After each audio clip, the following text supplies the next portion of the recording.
Welcome back everybody to the series where I work my way up through the span of 4 months to top YCS Virginia in February 2026. If this is the first time you guys are watching a video on my channel, or watching this video is the first one you guys ever see me in, I recommend you guys watch video number 0, which is kind of the introduction to the series and to my channel, kind of who I am, what I'm planning to do with this series, and what I'm hoping to achieve in a sense. And I'm not sure if I said it yet, but welcome to day 1, episode 1 of, again, the best series any YouTuber for Yu-Gi-Oh has ever made. What I'm planning to do with this episode is kind of just run through the whole week and then just show you guys where I'm at by the end of the week through a series, or through a series of days, and then vlogging throughout those days. And I am a little tired at the moment. It's almost 2 in the morning for me. I've been studying all day, and then I'm just trying to get this day 1 part of the video out. Technically, I missed day 1. Today's Tuesday. I didn't miss day 1. I didn't record any content, but I was able to play test it with Will a little bit. We were able to discuss kind of how we want to play Yummy this format, for the rest of this format. And today's day 2, kind of just where I rebuilt Yummy to kind of fit what we talked about, which is, I'm not really going to get too much into the politics of whether or not I like hand traps or board breakers more, but I am playing again the hand trap version of Yummy. So today I just rebuilt it a little bit more, kind of just to fit what I like to play, what I like to see. I've been playing online a little bit, I've been playing testing some hands, and for the most part I really like the list where it's at the moment. The only thing I would say I kind of miss is the Black Ghost Labs in my main deck. I got rid of the 1 copy I did have, and I'm still waiting for my other copy to come in the mail. And I'm just hoping it comes in by day 2, which is technically day 3, but we're gonna call it day 2. By day 2, because we're gonna be playtesting, kind of having a mini locals between me and my friends, and just testing out where our decks are at for the moment. And that's gonna be day 2, and then between day 3 and day 4, it's gonna be a little bit of a mix. I'm not too sure which day is going to be which yet, but day 3 and day 4 are going to be a mixture of kind of tweaking up the deck again, deciding what's right, what's wrong, what needs to be changed, what could be changed for later episodes, or even this episode. And then the second part of those days would end up being my first regional in this series. I'm not new to regionals in general, but I am new to regionals on YouTube, like posting them on YouTube. So I'm really excited to see how Yummy does against this format, kind of just how my list does, how my skills play, or where I'm at in a sense of my skill sets. But for the most part, I'm very excited. For day 1, like I said, I'm just going to be giving a rundown of the deck, kind of where I'm at with the deck list.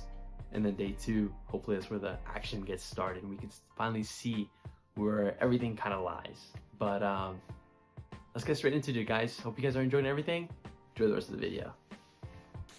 Alright guys, getting into the deck profile portion of the video. I'm just going to make it a little bit quick just because we've already seen it one time. If y'all are curious about a little bit of an in-depth explanation, I recommend you guys check out the intro video where I just explain the cards just a little bit more, kind of just explain why I'm playing it this way. But the extra deck has not changed. We have the 1 Typhon, Little Knight, Masquerena, the 1 Onari, 1 Almirage, Link Spider, the Herald, Starham, Marshall, Marcher, the 3 Yummy Synchros, and then finally the 3 Yummy Snatchies. So extra deck has not changed. I feel really confident with the way it is. I don't really feel like I'm missing anything. I don't really feel like it needs any change there. And then before we shoot to the main deck, I'm gonna want to talk about my side deck real quick. So I do have 3 Droll, 3 Niv, 3 Droplet, 2 D-Barrier, and then the 1 Anti-Spell. I am missing 3 cards in here, which is the the Perulias, which at the moment I'm getting upgraded to a secret rare. And it's just, I would like to play Metaltronus with 1 Dracosol or Thuleon here in the side deck. What I would want to switch out for it, I'm not the most positive yet. I am thinking I might just take out the droplets, just because Yummy doesn't really play that well with droplets in general. We don't really gain advantage from having cards in our graveyard without having the field spell to summon back and then the link one. So Droplet is kind of questionable to me. I've been playtesting with it. I love it. It feels great. I just feel like it could be better if I were to run something like Arthulion with 3 Metaltronus instead. So I am in the process of playtesting with the Metaltronus instead. For the meantime, I would like to take this to the mini locals me and my friends are having tomorrow, and hopefully see how that works out then. But for the most part, this is the only thing I would like to change out from my side deck, and everything else makes me feel pretty confident. I like the Drolls against Mitsurugi, very strong. The Nibiru's against most rogue decks and most decks in general because of how many hand traps I run. It feels amazing. And then D-Barrier, of course, is a turn skip, and then Anti-Spell as another turn skip feels fantastic. Nothing about the extra deck, or I'm sorry, nothing about the side deck feels bad. Like I mentioned already, just the Metaltronus is something I would like to have in the side, but if not, it totally works out. But still, some testing being done. And then shooting first with our non-engine in the Yummy deck. It's, again, all the same. The only things I'm missing in here are 3 Fulos. Aside from that is a 40 card list, and then I am missing again the Black Goat Labs, which is 41 card list with it. So I am in the process of getting both of those. Again, secret rares for the Fulos, and then just waiting for my Black Goat to come in the mail. So I do have the Called By, 3 Purge, 3 Imperm, great combo with the Purge Imperm to pop a card as well. 3 Ghost Spells, fantastic. 3 Ash, absolutely mandatory in my opinion. Even if you are playing the Board Breaker version of the deck, Ash is still way too much of a good card to kind of ignore there. And then let's move on to the engine part of the deck. We have 1 Pot of Prosperity, 1 Talents, 2 Thrusts, which is kind of, these are all basically starters. Pot of Prosperity searches for anything because the whole deck's a starter. 2 Thrusts gets us to either a talent or to one of our 3 periodized map or into our Obedience Schooled. And then on top of these, I also play the 2 Field Spell, 2 Yummy Surprise, and then for our main Yummy starters is 3 Cookie, 3 Lollipop, 3 Cupsy, and 3 Marshmallow. And again, I explained it in my last video, the reason why I'm playing 3 of each of them. And I also explained why I'm playing periodized map over the Sky Striker package. If you guys would like for me to go a little bit more in depth on why or what exactly Tariq explained to me, what kind of convinced me that I should go for the periodized map route instead of our, former Sky Striker engine, then I can totally make another part in another episode going in depth why my deck list looks like this. But for the most part, for day 1, this is what my deck list looks like. I feel really confident going into compete with my friends tomorrow. I'm really confident. If I had to choose, I might take this to the regionals on day 4, day 3, as is. I don't really see a problem with the ratios. I feel like everything feels really nice. Again, the only real problem I'm having is with the Metaltronus in the side deck, which I would like to test out more just because I'm not too sure if there's a real reason to be playing Metaltronus when I already have something like Forbidden Droplet or something like Typhon to back me up. But for the most part, that is the main side and extra deck. And yeah, guys, I don't want to take any more time away from y'all's day 2 experience watching how it goes. So I'm going to leave it right here, and I'll see you guys in the next day. Welcome back, guys. This is day 2 of episode 1 of the best YouTube Yu-Gi-Oh series ever, where, actually I'm not going to give the rundown, where I'm topping YCS Virginia. We already know it. So day 2, I'm at the mall. I got here 3 hours earlier than I was supposed to. Tariq agreed to meet with me earlier just so we can kind of play test a little bit more. Depending on how it goes, how much content I get, how much practice I get with my 2 decks, I'll either feel too confident, or I'm sorry, not as confident as I should, or confident enough to call it a day, and then eventually just keep playtesting tomorrow, day 3, and then eventually day 4 for regionals. So I'm incredibly excited. I just saw Tariq walk in. I'm a little late, but just wanted to give you guys a quick rundown of what's going to happen, and hopefully you guys enjoy day 2. Let's get into it. All right, guys, so This is going to be a little voiceover just because some things changed this week for Yu-Gi-Oh! And I kind of want to talk about it while this video of, or kind of a replay of me and Tariq playing in the background kind of happens. I will say, while you guys watch this particular match, we did have 3 matches before this. We had the first one was a practice match. Tariq won just because I was kind of messing around. I didn't know how to play the deck too well. And the second match, technically the first official match we played, he bricked completely first game. I was able to take first round. We didn't really count it, so we just won again. And I took it again. He took game 2. Game 3, I had it with a little surprise and then snatchy combo. Pretty nice, which I just learned today. So that was really interesting. And let's see.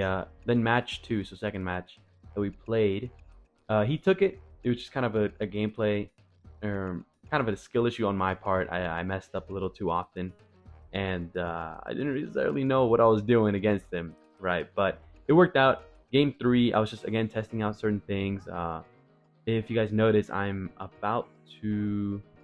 Oh, on the next turn, actually, it's his turn right now. On my turn, I try to call it by his yummy snatchy. I believe that's what I do. In all honesty, I knew this was going to affect me in the long run, but I knew it was over as soon as I saw what his board looked like and what my hand was like. So I wasn't expecting too much out of that. And for the most part, I feel like I can play the deck a lot better. I definitely feel more confident. I feel like I might just be ready for day 4 of this week, which is going to be the regionals. And yeah, it's going to be the gist of what you guys see here in this background video. But getting into what's going on this week for Yu-Gi-Oh! I believe I have everything pulled up. There was a lot of feedback about what Konami did with their emergency ban list. Well, most particularly banning the 2 barrier statues and banning D barrier, which is kind of crazy. I honestly never expected it to get banned. I've been playing the game since I want to say it was 7-8 years ago almost, so it's been a while, and I've always used D barrier against every single deck in the meta. I feel like there was never a chance to not use it except for Malice, but that was only recently. And then all of a sudden, D barrier is out, and I'm gonna show it up here in the screen. Joshua Schmidt went on Twitter saying, "You're welcome." So for good reason, I believe it was mostly him or his feedback on everything that kind of influenced Konami to make that decision. At least I'm thinking, I'm hoping, I'm not sure, just because of how often he talks about the state of Yu-Gi-Oh! And how much he might dislike it. But I'm going to also start putting up some screenshots I take of other people, kind of their comments on things. I normally like to watch GGYGO on YouTube just because for his series of where to hand trap throughout a format. And I just find it interesting that he kind of disagrees with the ban list. And I want to go over that, right? Because he says the main problem I was seeing was where's the water barrier statue? Where's other floodgates when people are just going to start subbing out for different floodgates, right? I believe that this is just a push from Konami to kind of fix the game. In my opinion, there isn't anything wrong with the game. I honestly really do enjoy the way it is. I plan most of my decks around things like D-Barrier, around other floodgates. I will say the really good hit here was Mjolnir, or whatever it is, the artifact card. Just because it locked you for almost 2 to 3 turns, almost, right? So that part was that part's definitely insane. Cards like that should not exist in the game ever. Or at least cards that summon them to your opponent's field so you can manipulate their effect. Something like that should not exist, but for the most part, I do love the artifact hit. D-Barrier, it's a hit. It works out. And the barrier statues, from what I understand, it's more of a Mitsurugi issue, where you can search out the Earth one using a rank 4, or you can search out the Fire one using some fire engine. So for the most part, I understand that those were or could have been prevalent issues. But something like water barrier, I feel like that's been used a lot more often than the other barrier statues have. And I understand Droll is going around now that Mitsurugi's out, but I feel like the more that more YCSs come out, more regionals come out, and people realize that Mitsurugi, yummy, it's a good deck, but it's easy to counter. People are gonna stop playing Mitsurugi Yummy, or Mitsurugi variants in general for the most part. Mostly just because it's just an iffy engine in my opinion, right? I don't want to compare it to something like Beansmith, because Beansmith didn't necessarily die easy. Yeah, it died to D-Shifter, but who was running D-Shifter? Only Malice.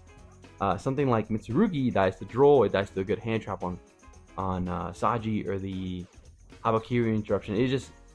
It's easy to pick apart if you have the right cards in your hand. If you don't have the right cards, I understand. It could be a little bit harder to play around, or it could be a little harder to play against. But it's, in my opinion, it's not the best deck out there. It is at the moment, until people realize that it's not, or until people realize that it's easy to counter. And once people realize that it's easy to counter, Droll is going to be a not so prevalent hand trap in the format, or not main deck at least. And something like Mermail is going to pick back up again, where they can hand rip, where they can lock us with Barrier Statue, and just not necessarily take over the meta, but be a contender. So I feel like they could have considered something like that, a long-term fix to the quote-unquote emergency ban list, and just kind of affect it by also limiting the Barrier Statue, or I don't know, in some way hitting the Mermail stuff. But in all honesty, this is just a bunch of yap from me. This is my personal opinion on the matter. I do really like the ban list. I have nothing else to say really about it. I saw Joshua Schmidt's video on it. In my opinion, I thought it was a little funny and silly, just because he basically just sat there the whole time and just stared at it in silence. So I feel like I did that by myself for a minute, and then I watched his video, and then he did it too. I was like, yo, what's going on? But it was kind of funny watching the comments. We were saying he was just reaping what he sowed, which is good. So that's a situation where YouTubers are commenting about the ban list, where they're putting up their opinions. GGYGO, again, interesting opinion that he had on the matter. Definitely curious to see how he responds to it by what he plays. So that's going to be something that I'm going to be watching out for. And then going back to the gameplay video that's happening in the background here, now that we're halfway through this match. Let's see, he did just board wipe my imperms, so my entire back row, which was a little on my part, it was a misplay, just because the imperms kind of don't do much against the Yummy engine. So I should have saved my Herald for the Obedience School or something else. Regardless of what I did here, he did have the called by for my Herald, so no matter what, I was losing my back row, and I was going to lose my Herald's effect. But this is something to keep in mind for your people out there who are trying to learn the deck, and for myself, that save the Herald for the relevant effects, and don't bother with something like Imperm when Snatchy's going to set a Croaky no matter what. And next turn you can get the Mignon to OTK with your Marshmallow Yummy. So overall, my mistake on that one, I did lose game 1. I want to say this is this is definitely game 2. I did lose game 1. Again, he just had a much better established board than I did. And I want to talk about the match before this. Our second match was insane. That was the ideal match to have recorded. Unfortunately, I didn't record. I wanted to record the last match we had for the day. And it was definitely my mistake, because in that match, you guys kind of really could have seen the dynamics between two pure Yummy decks going at it.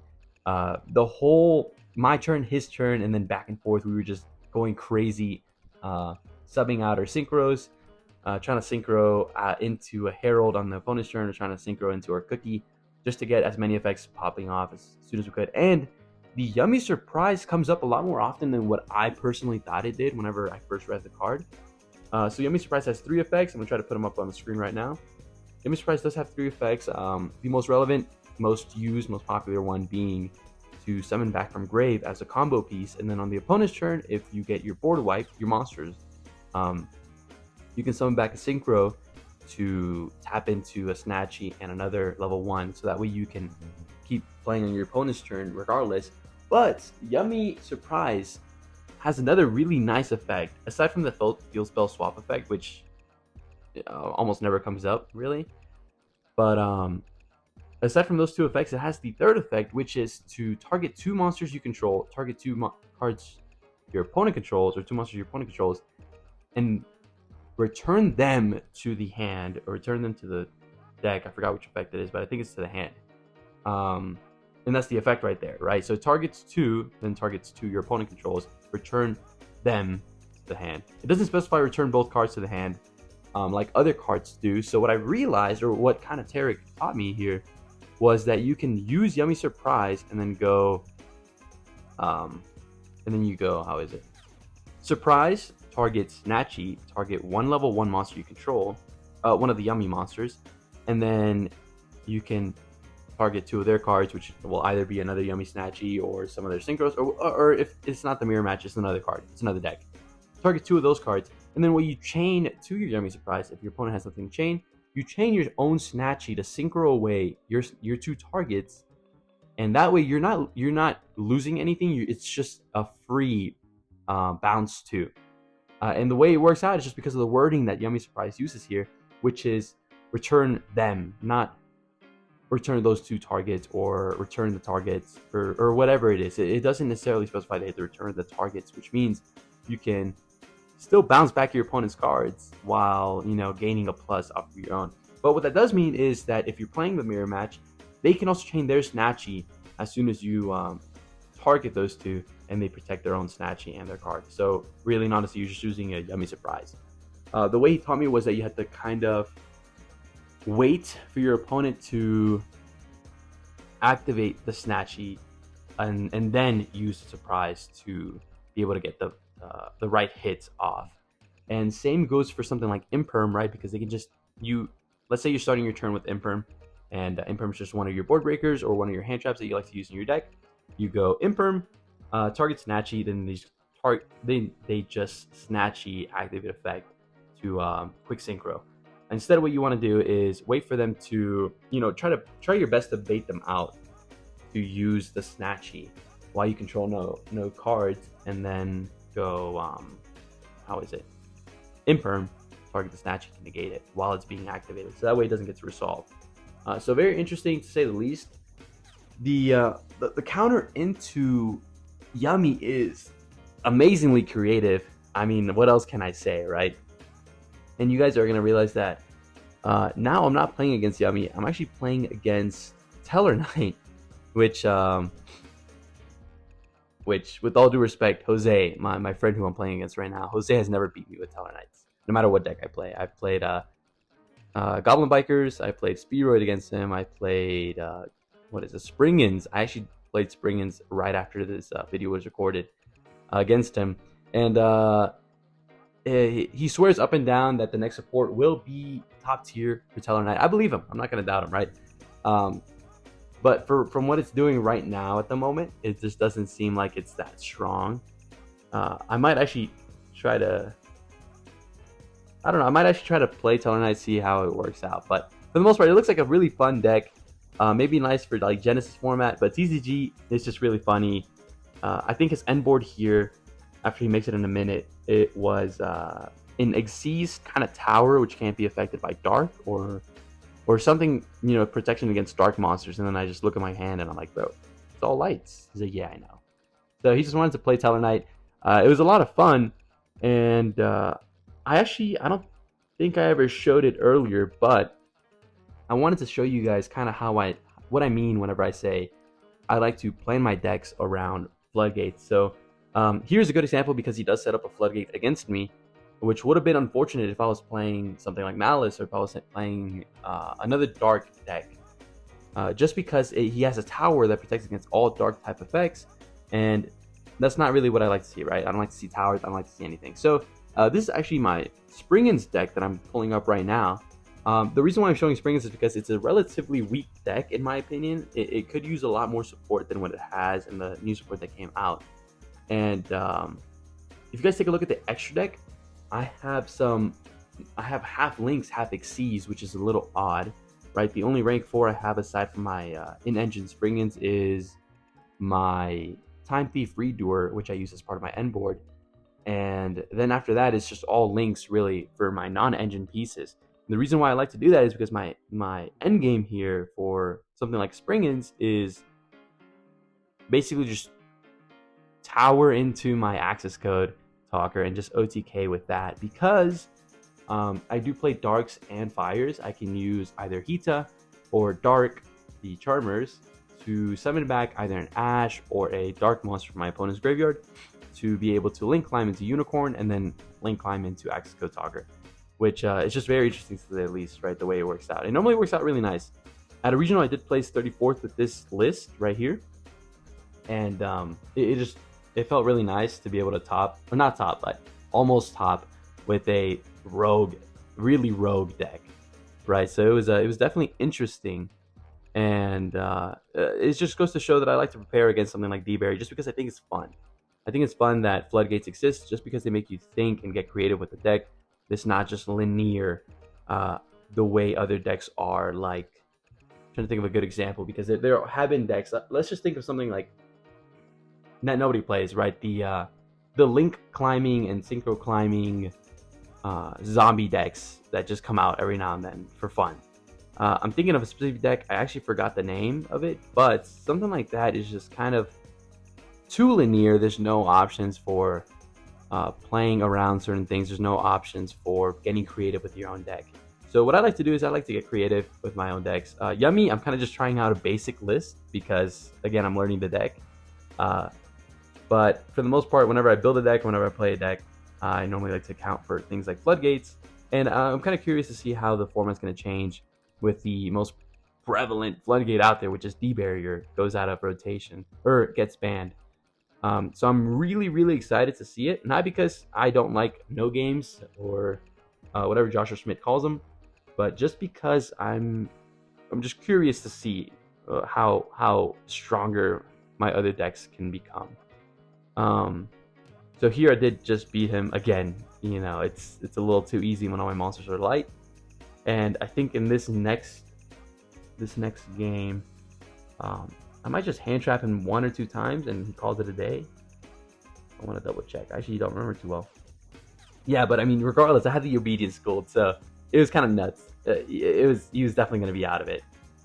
I think in this deck is Tellarknight, Tellarknight, Horus, Hashtiera. I want to say, I always forget. But definitely an interesting deck to say the least.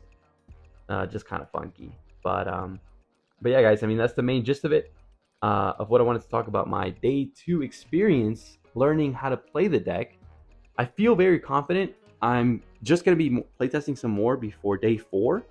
And then, yeah, guys, I'm just going to leave y'all to enjoy the music and leave y'all to enjoy this last round, or this last round, basically. But yeah, guys, I'll catch up with you guys on day 3.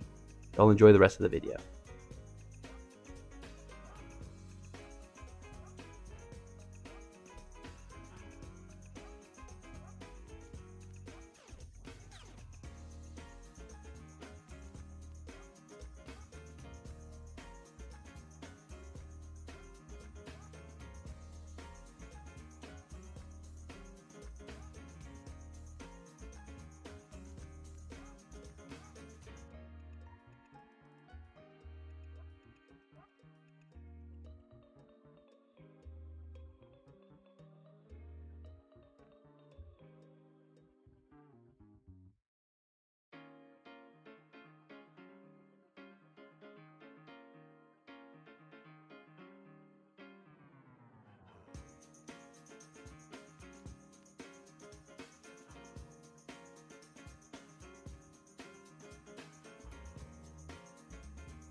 What's everybody? This is going to be day 3 of episode 1, and it's kind of just going to be improving my list, trying to make everything better, more playable for this Sunday. And my hair's a little wacky right now. It's windy outside, and I didn't bring a hat. I didn't actually expect to make content today, or at least not here. But I'm very excited to announce that I do have 3 Fallen of Albaz pickups for the structure decks, which I'm very excited about. I'm not going to open this just yet. I'm going to wait until later tonight. I have work in about 30 minutes. So for the most part, I'm incredibly excited, guys. I know I keep saying that about everything, but dude, we got thrusts in here. We got some of the Bestials. Let's see the most important things. Yeah, the Albaz stuff, of course. We have the Bestials. We have the new spells. I think Black Oat Labs is, yeah, Black Oat Labs is also in here. Ultra rare, which is kind of nice. Right now I do have Tariq letting me borrow his, so I might just return it soon. But that's definitely an upgrade for our deck. It's an upgrade for our binder, and it's an upgrade for our Springins too, since Sprind is in their ultra rare version. The only other printing they have is a common. But guys, for day 3, it's gonna be all improving the deck, and just y'all enjoy. All right, guys. Preach. All right, guys. So I just got off from work a week ago. I just got changed and everything, got ready for this video, and let's just get straight into unboxing. I've been anxious and excited all day for this. So this is the box right here. I do have 3 of them. The main cards that we're looking for is, yeah, we're kind of looking for the Springins engine, not the Springins, I'm sorry, the Albaz engine, just because I am kind of interested in playing Dracotel. Me and Will are for playtesting and whatnot. But for the meantime, I'm gonna let my friend Lolo, he's gonna be practicing with Dracotel, hopefully taking it to locals on Monday. So we are pretty excited about that. And then of course we're looking for all the staples, just because our binder needs work. Kind of gave everything up in my last locals and just sold it all away. But let's take a look at this mat. I actually haven't even taken a look at it. Let's see, I'm not sure if you guys can get the whole picture there. Yeah, well, that's kind of nice. Dude, that looks crazy. Holy man, look at the main picture there. So that's a little appreciation there on the artwork KONAMI puts out for us. Let's put that over there. And let's take a look at how this comes packaged up. I actually don't remember what it was. There's like one, I don't think it's QCR, it's a Starlight Rare. I'm sorry guys, I'm sorry. I don't normally tear up my deck boxes, my structures.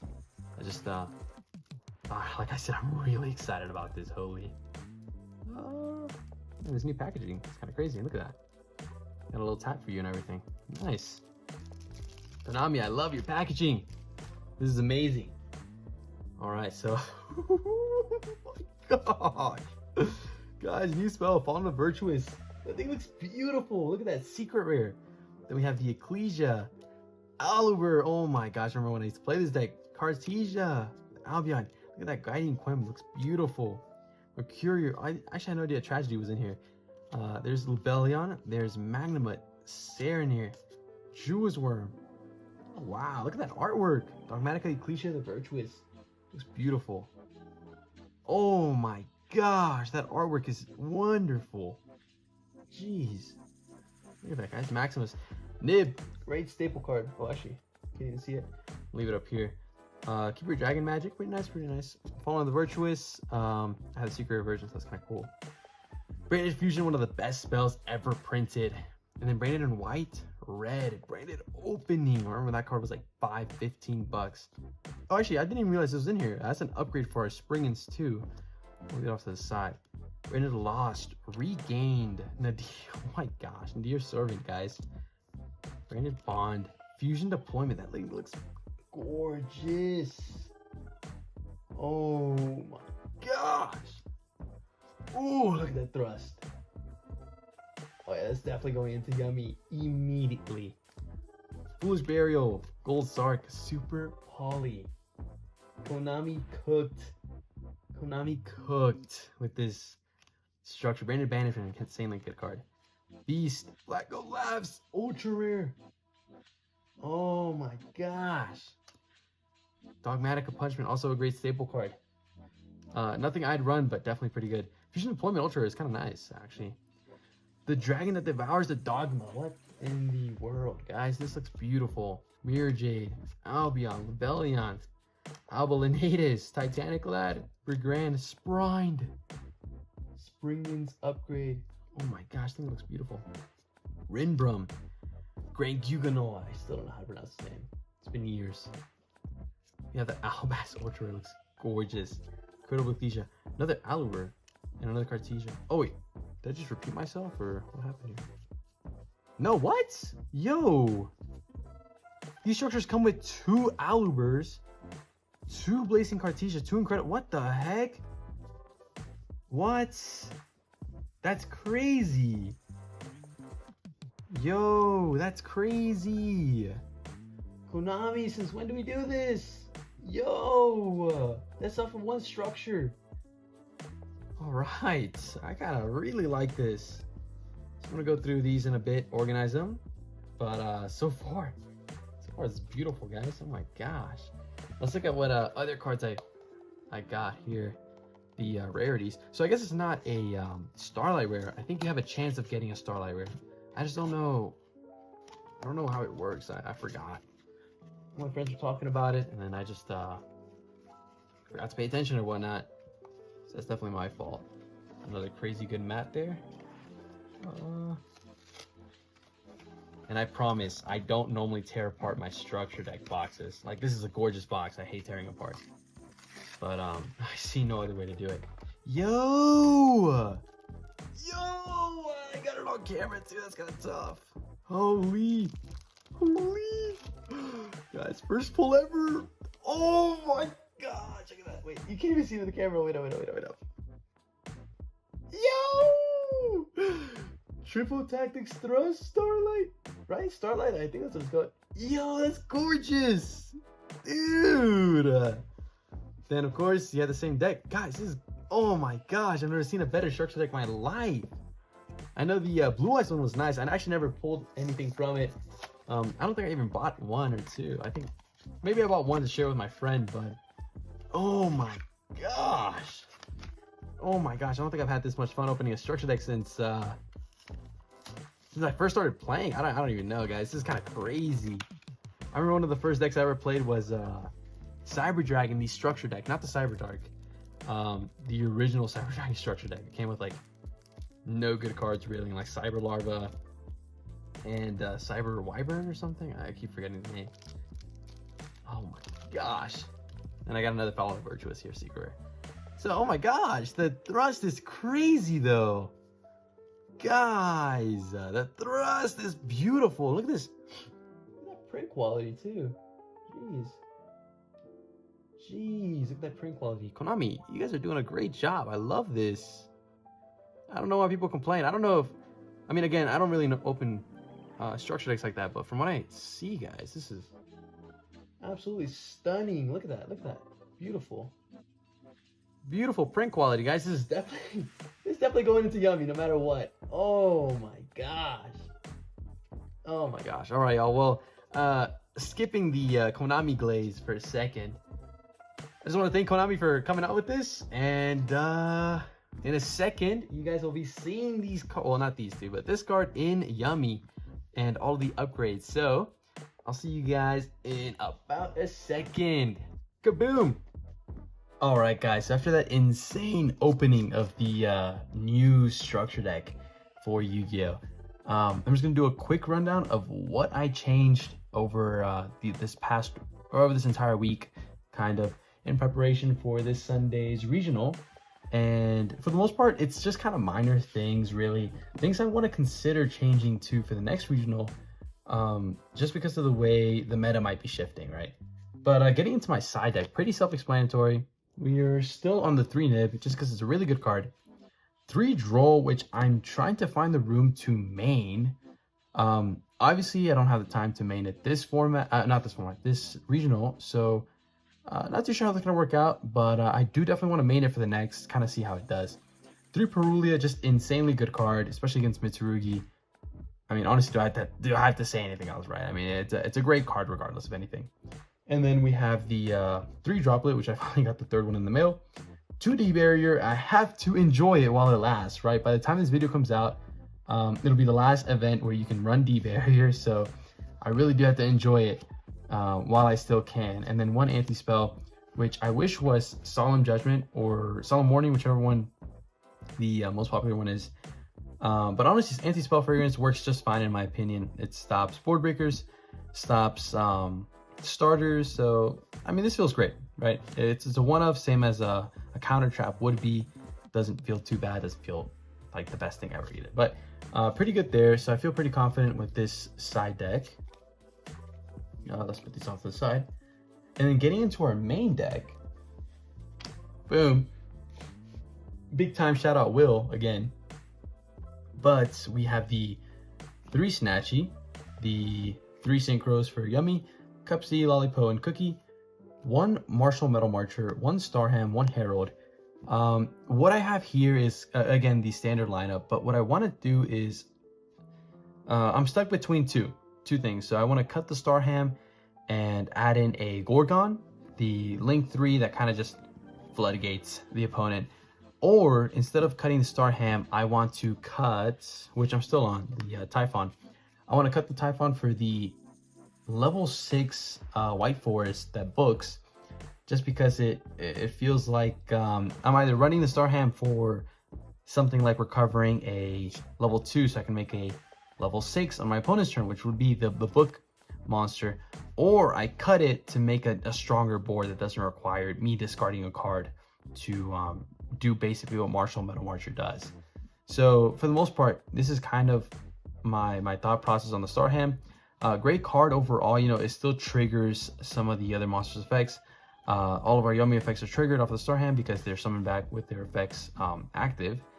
And yeah, I mean, that's where I'm at with the Starham. And then moving on, I still am on the 1 Almirage, just because it feels fantastic, right? You see all hand traps, maybe 1 name.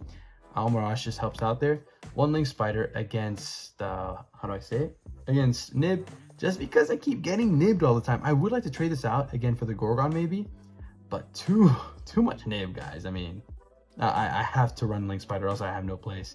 1 Onari, great card still. It doesn't come up as often as I'd like it to, but I know that in a competitive scene, it absolutely will. 1 Masquerena, and then 1 SP.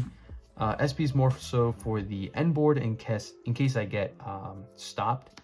Masquerena is more so for avoiding Retaliating Sea, right? Getting locked and then having no monsters to make off of it. So Masquerena is a great card here. Little Knight, great card, great piece for the end board too if I get stopped. And that's kind of like the only thing I can do. So that is going to be the extra deck right there, which I'm very happy with. Again, like I said, I would like to try out the Gorgon. I'd like to try out the level 6, but I don't see it as a necessity almost, right? So it feels pretty good. We have the 3 Marshmallow. This is main deck here. 3 Marshmallow, 3 Cupsy, 3 Cookie, and 3 Lollipo. Still on 3 of each. Again, like I said, I want to take that ultra competitive mindset into something like a regionals, just so I can see exactly where I'm at and see where I can improve for my deck building skills and my own personal skills as a player.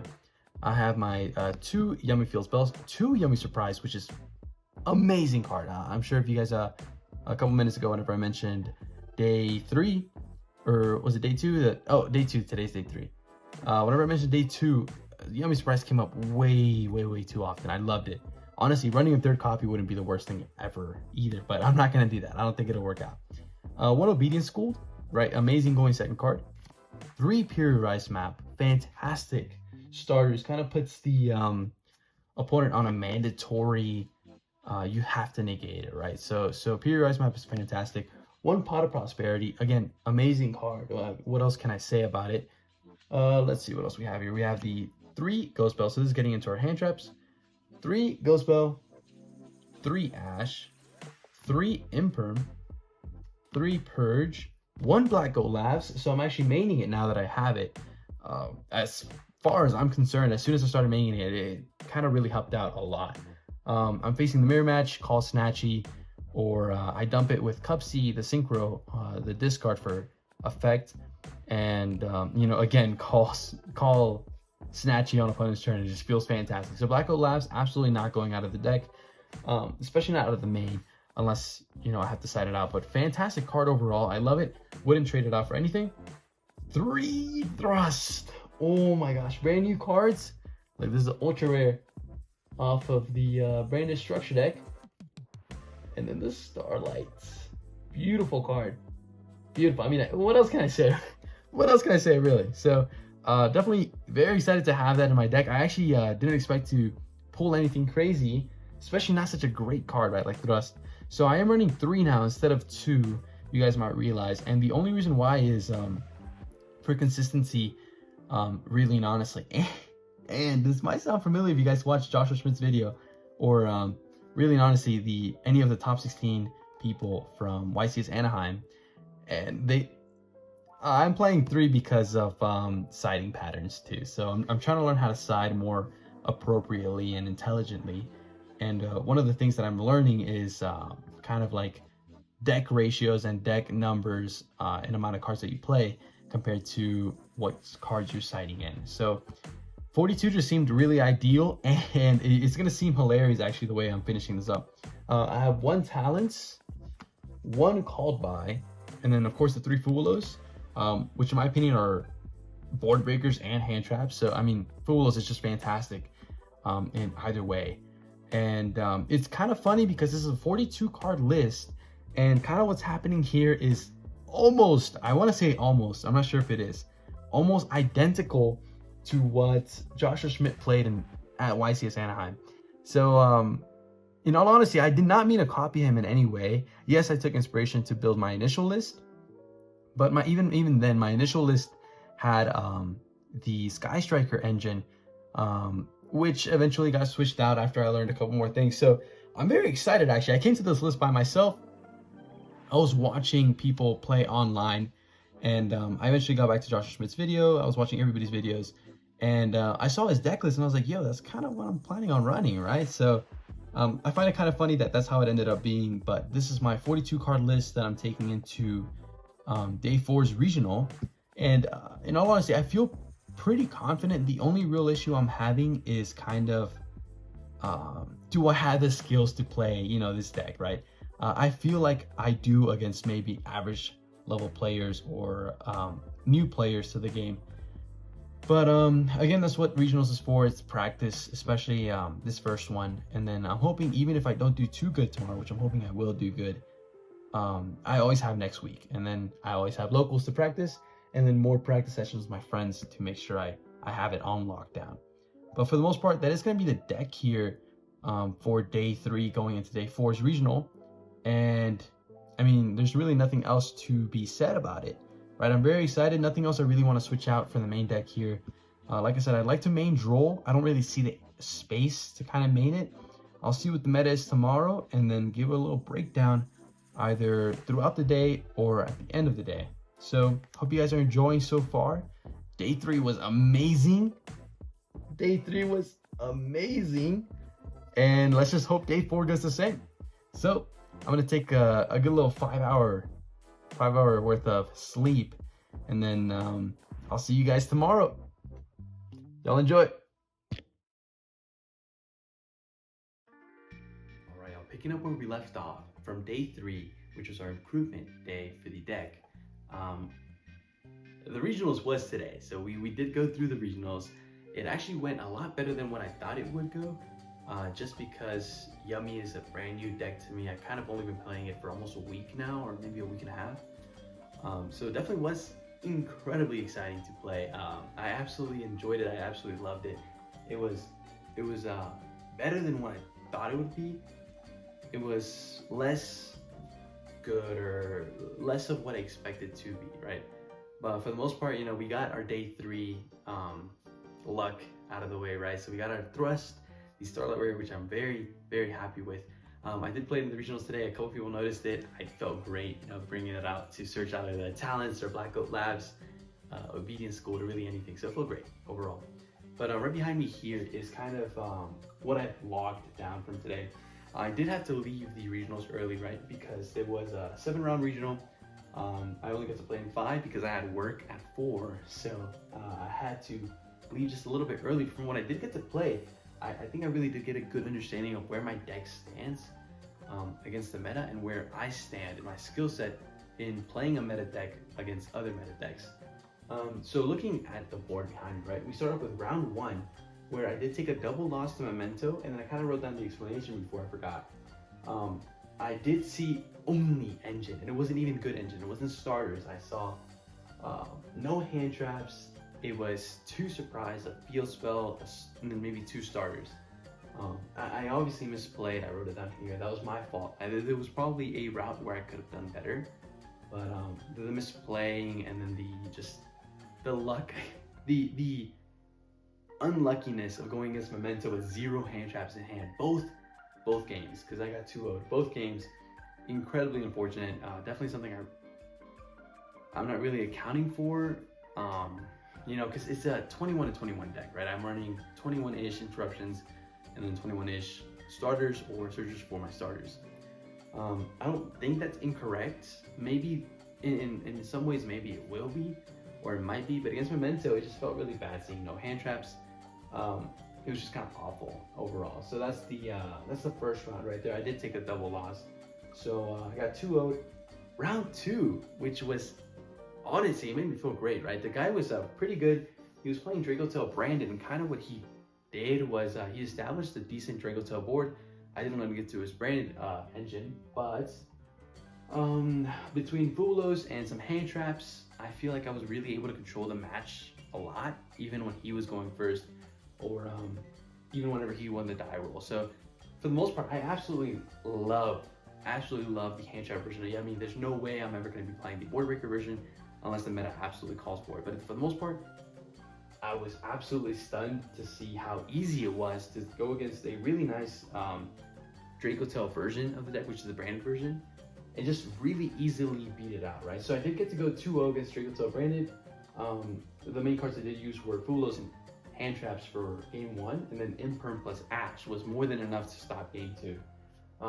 I did also use Obedience School here, which was absolutely amazing. Again, like I said, Thrust is a fantastic card.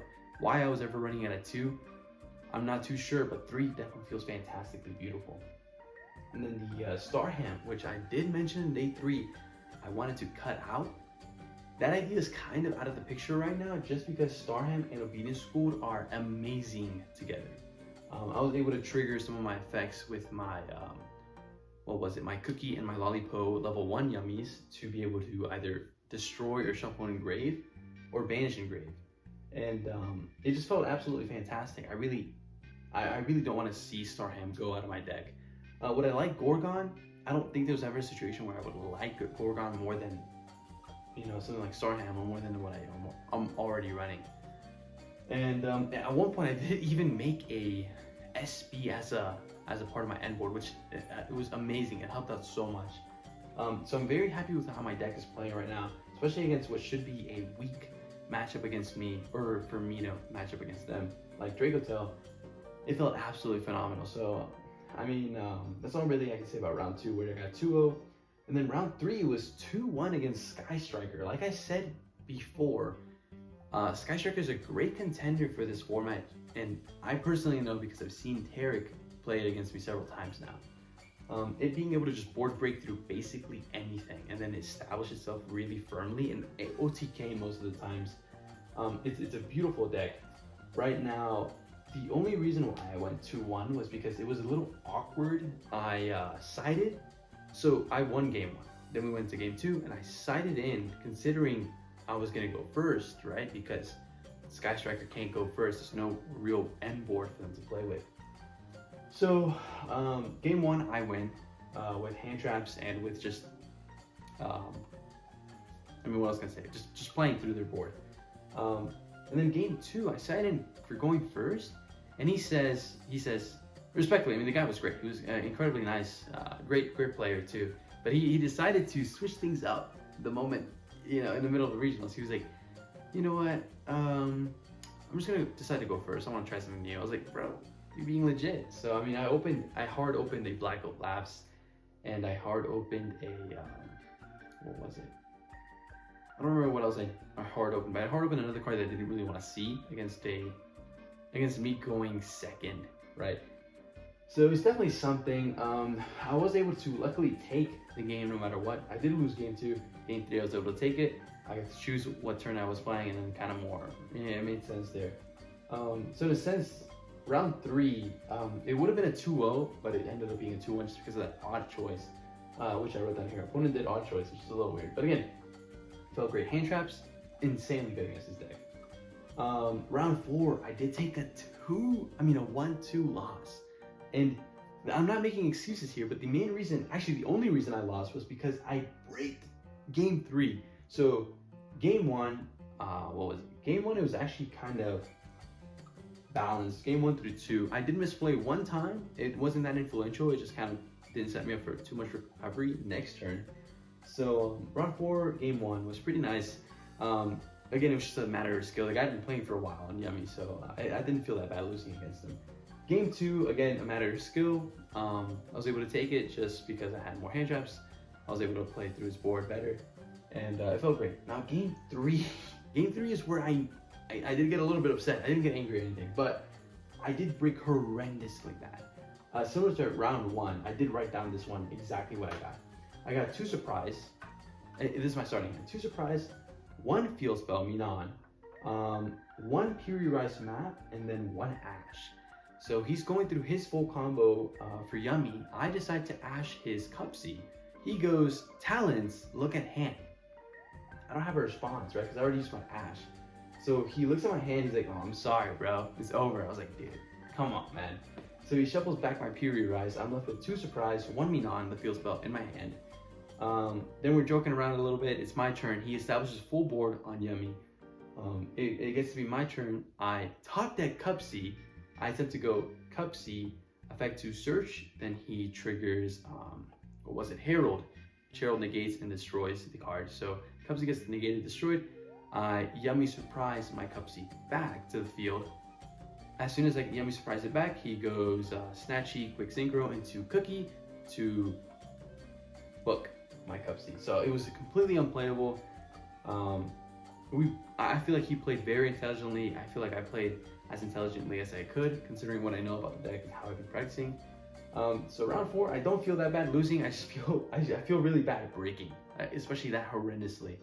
So that's all really I can say about round 4. I got 1-2'd on that one, and then round 5 was a 2-1 on Luna Light, which was definitely kind of interesting, right? So game 1 I braked, and then I only had Fulos, which didn't really get me much there. So in game 1, it was just really a break, no real skill issue there that made me lose. And then game 2 and 3, hand traps kill Luna Light. So really and honestly, I mean, it was respectfully, the player was a great guy too, great player. I feel like nothing he did was wrong. Everything he did was pretty nice. He was en route to play 2 of the Liger Dancers, no matter what I did. So it was a great duel for sure. But I keep saying hand traps are the way to go. So round 5 was kind of an easy 2-1 because of the hand traps. Game 1, I did break. All I had was a Fulos, which I think he ashed regardless. It was just iffy overall. But aside from that, I was really confident that I was going to take the game. Luna Light, not that big of a problem, especially against Yummy, just because of the hand traps, right? The Yummy engine just kind of helps to beat over everything. But yeah, I mean, those are the 5 rounds I did get to play today. I feel like if I did go on more, I would have had a really good chance of placing at least top 16. This is a 80-90 player turn regional, so actually really small. Actually the smallest one I've ever been to. So it felt really nice, a little compact. But it was definitely something interesting. So those are the matchups for today. Again, like I said, if I were to have gone 2 more, I feel like I had a good chance of topping to some degree. But definitely interesting to see how the deck played. And I mean, yeah, what else can I say, right? It's my first regional with the deck.